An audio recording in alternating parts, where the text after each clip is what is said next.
بسم اللہ الرحمن الرحیم۔ میں ارمغان کا والد بول رہا ہوں، کامران قریشی۔ میں ایک والد ہوں، اس لیے بد پتے کے پیچھے بھاگ رہا تھا، لیکن اس وسع میں میڈیا والے اپنی کوریج لگا رہے تھے، وہ اپنے طریقے سے لگا رہے تھے، میں اپنے طریقے سے دیکھ رہا تھا۔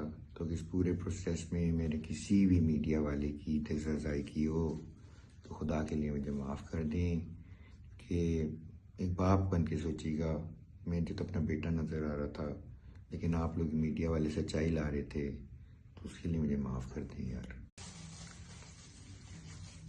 بسم اللہ الرحمن الرحیم۔ میں ارمغان کا والد بول رہا ہوں، کامران قریشی۔ میں ایک والد ہوں، اس لیے بد پتے کے پیچھے بھاگ رہا تھا، لیکن اس وسع میں میڈیا والے اپنی کوریج لگا رہے تھے، وہ اپنے طریقے سے لگا رہے تھے، میں اپنے طریقے سے دیکھ رہا تھا۔ تو اس پورے پروسیس میں میں نے کسی بھی میڈیا والے کی تجزیہ کی ہو تو خدا کے لیے مجھے معاف کر دیں، کہ ایک باپ بن کے سوچیے گا، مجھے تو اپنا بیٹا نظر آ رہا تھا، لیکن آپ لوگ میڈیا والے سچائی لا رہے تھے، تو اس کے لیے مجھے معاف کر دیں یار۔